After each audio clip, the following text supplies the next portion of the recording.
Kapag ako hindi nakapag-live, parang 2 araw ata, tatlong araw. So we're here today. I'm back guys. I hope that you're still there waiting for me to watch my vlog. So pag-usapan natin ngayon, alam nyo kasi ang gulo-gulo ng Pilipinas ngayon. Mula pa nung next year hanggang ngayon ay mga umuugong-ugong talaga na baka magkudita sa Pilipinas dahil nga sa sobrang korupsyon at hindi magandang pamumuno ni BBM. So ngayon may mga usap-usapan at may mga naririnig na baka magkaroon ng kudita para na lang talaga matigil itong korupsyon ito dahil ilang buwan na at may nag-witness na ng malakas na itong si Saldico at si Romualdez ay number 1 na magnanakaw ng pera ng taong bayan. Pero nililihis ng mga kakampi nila na si Ping Lacson at si Soto at yung iba pang mga senadors na anti-Duterte ang usapan sa korupsyon. Kaya pakinggan natin itong sinasabi ng isang balita dito in courtesy ng News 5. Sorry, nantok na naman ako. Na parang may kudita na naman na mangyayari sa Pilipinas. So pakinggan natin ito ha. Umuugong na naman ang posibilidad ng isang kudeta sa kanan ng Wait, ulitin natin. Umuugong na naman ang posibilidad ng luyang mag-aakla sa mga sundalo. Nangunguna sa balita si News 5 Palace Correspondent Maricel Alili. Maricel, kinukumpirma ba ni Secretary Teodoro na totoong may alingas-ngas na buti nga kung magkudita? Gigi, walang kinukumpirma si Defense Secretary Gilbert Teodoro tungkol nga dyan sa sinasabing panibagong coup threat. Natanong lang naman siya ng ilan sa mga kapatid natin sa media tungkol nga sa usaping ito at ang sinabi ng kalihim kapag nangyari yan, hindi malayo na matulad tayo sa Myanmar na magkaroon ng military junta. Kapag nagkaroon ng military junta sa Pilipinas, mababaliwala ang batas dito sa bansa. Dahil hindi naman nire-respetong batas talaga dyan. Na hindi tayo kilalanin ng ibang bansa o yung tinatawag na diplomatic isolation. Maaari rin na mapatawan ng mga economic sanction. Matatandaan natin na nagkaroon ng military junta dyan sa Myanmar nung umabot sa punto na kinu-question na yung naging resulta ng kanilang halalan. At sa puntong yun, maging yung ASEAN Summit pinagbawalan na dumalo ang junta leader doon sa nasabing pagtitipon. Natatandaan natin na punta tayo sa ASEAN Summit dyan sa Laos, dyan sa Malaysia at wala ngang kinatawan ang bansang Myanmar ng mga pagkakataong yan. Pakinggan natin ang sinabi ng Secretary Teodoro. Ang buhay lang sa iyo, kukunting bansa. Isa na yung China. Well, exactly the situation of Myanmar. And I don't think Filipinos would like that. No? At the end of the day, any extra-constitutional move means kung sino ang pinakamalakas na firepower siya mamubuno. Yan labag sa ating kagustuhan na maging malaya. No? Kaya, be careful for what you pray for. You may just get it. Jiggy, nito lamang nakaraang buwan ay kinumpirma nga rin ng AFP Chief of Staff na si General Romeo Browner na nagkaroon din talaga ng ilang mga retiradong general na nananawagan para i-withdraw yung suporta sa kasalukuyang administrasyon. Pero nun din naman ay sinabi nilang hindi yan nagtagumpay. At sa panayam nga sa DZRH, sinabi rin ni General Browner na nananatiling tapat ang mga militar sa konstitusyon at pinag-aaralan nila kung meron nga bang mga posibleng kaso na maisampa laban dito sa mga sinasabing taong nananawagan para sa withdrawal of support. Narito ang sinabi ni General Brown.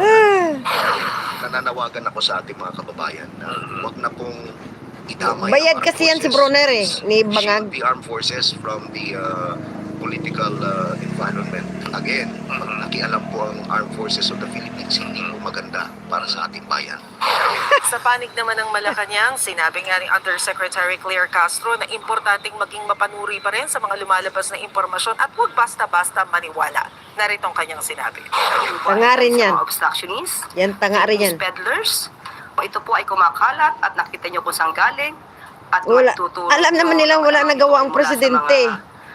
Tanga rin to si si Claire Castro na to, walang utak. Huwag po natin paniwalaan. Pero handa naman po ang gobyerno sa anumang Paganda lang na pagandang alam nito sa TV. Yan muna ang latest. Balik sa'yo, Gigi.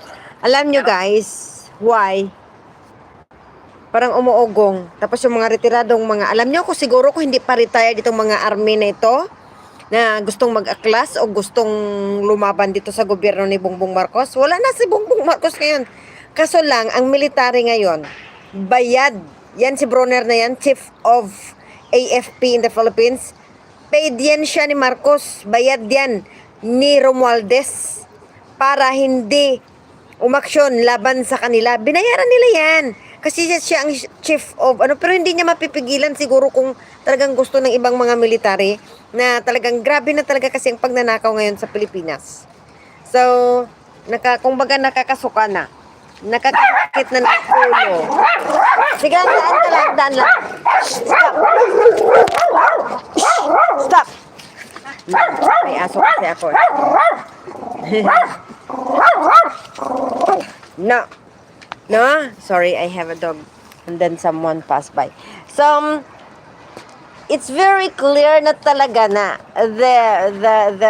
the military in the Philippines is not doing their job to protect the Filipino people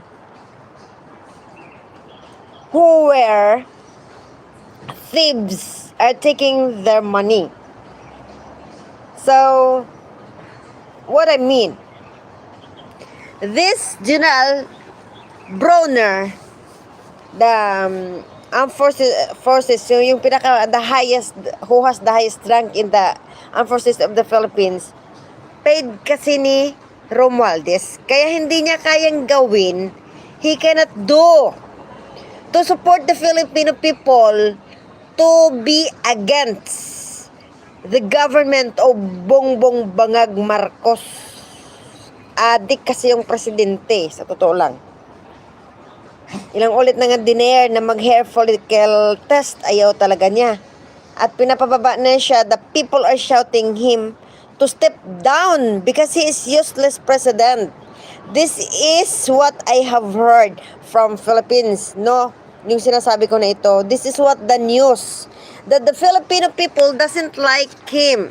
They didn't like him. They want him to step down and put someone who can taking care the Filipino people who are now droning from typhoon, flood, earthquake. So what's happening in the Philippines now? Sasabihin nitong AFP na ito na magkakaso pa sila, they will file a case against this retired armies that shouting that BBM will resign. Sino ba naman ang mamuno dyan? Wala. Tahimik sila. Malakas silang mambara ng mga taong lumalaban para sa katotohanan.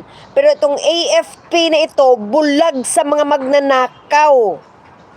They are blind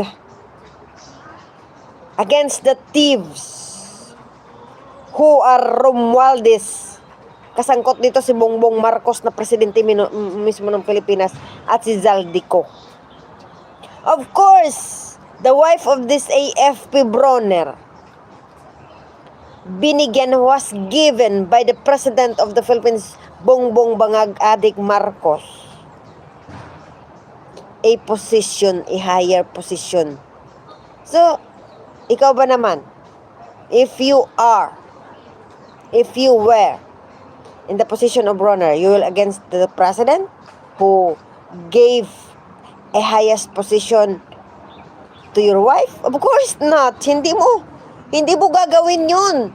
Kasi you are paid, aside from your wife is given a higher rank, a higher position in the government by this administration who people wants to step down.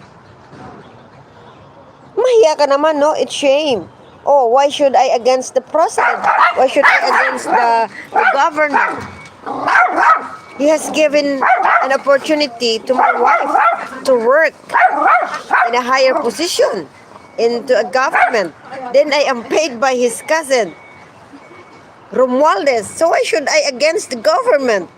So I would like to encourage all the AFP that do not make any noise, that do not make any against the government. You stay still where you are, or else I will take you out from your position. This is it. Claro. They are not to the people. The people now are hunger, shouting. They're shouted for hunger, flood. They're dying from flood, from typhoon, from earthquake. So where's the AFP? Nothing.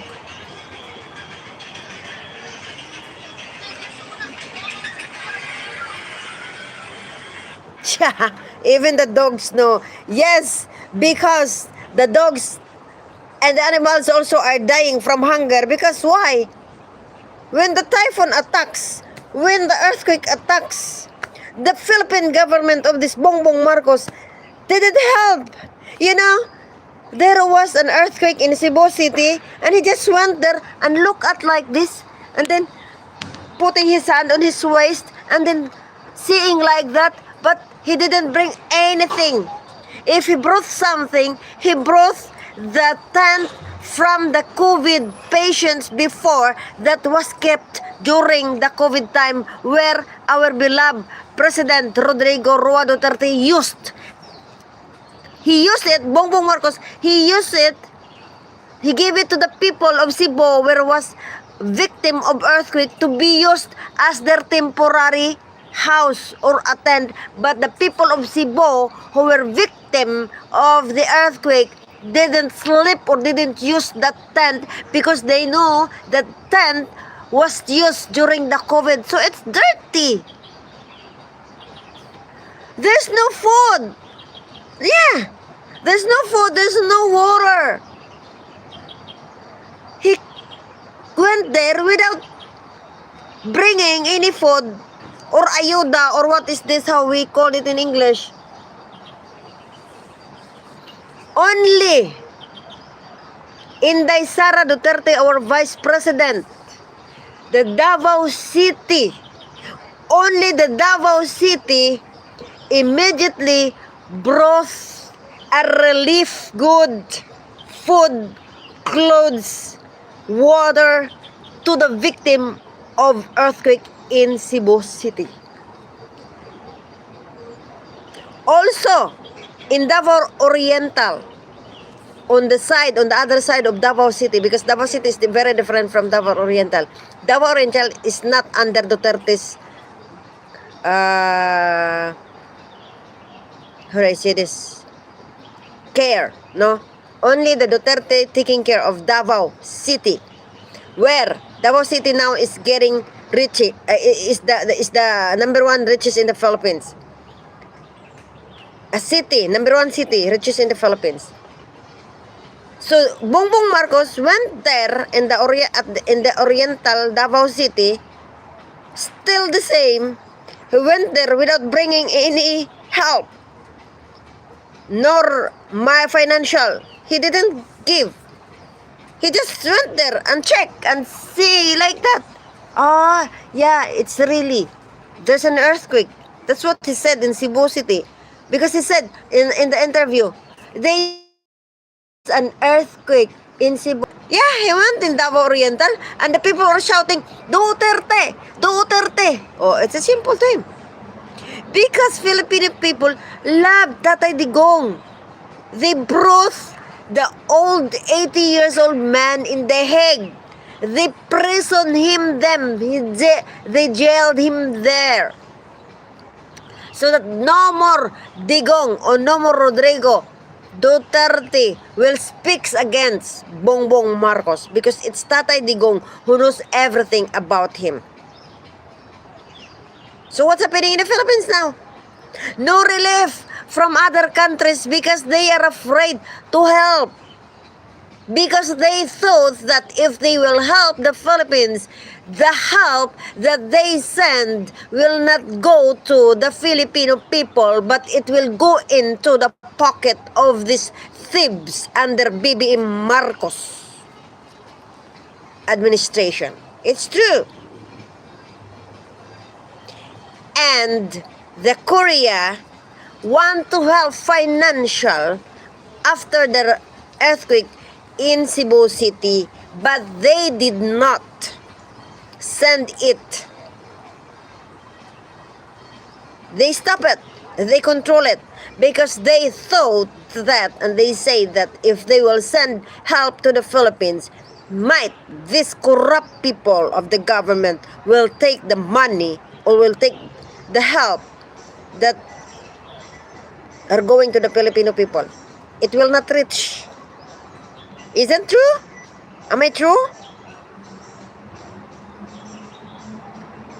So they didn't pursue the help. And the government of BBM want to lend money from Korea. And they didn't allow him to borrow. For what? He keep borrowing money from other country and he doesn't have any projects in the Philippines. Where the money goes? We have 17 trillion of debt now from other countries. But there is no project, even one post in the Philippines. Even one building. You know, in 3 years, in 4 years, he just built up 22 classrooms. Unlike the PRRD, how many? 1,000 plus or 2,000 plus classrooms he made? I don't know, I forgot. Yes, more than. So you will see the difference of their presidency. That's why the Duterte loves by the Filipino people.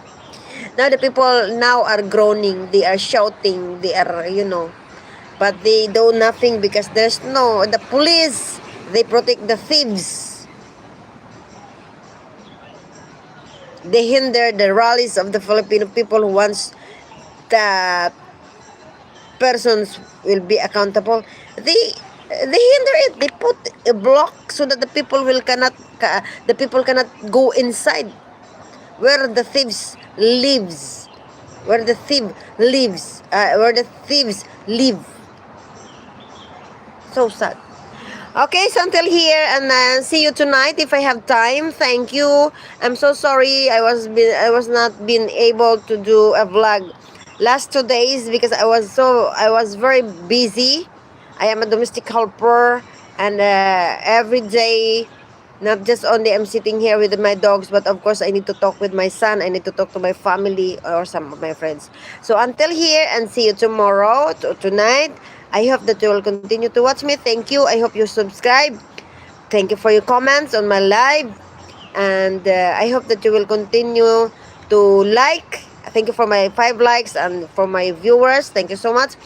It helps me a lot. And I hope that before the end of this month of the 2025, I will get monetized and I can get earned on my YouTube so that I can help many indigenous people in the Philippines and stray animals. Bye-bye! Happy Monday! This is your Caprit Vlog. Thank you so much, my foreign viewers. Bye-bye. God bless us. Take care. Bye-bye for now. See you tonight. Bye for now, my 2 viewers. Bye.